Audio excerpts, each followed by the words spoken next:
Dinosaur को दोबारा paint हो रहा है 1-2 साल बाद।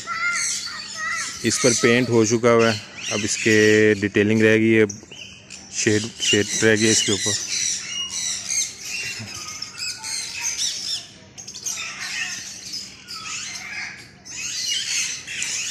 बारिश की वजह से आज इस पर पेंट नहीं हो सका।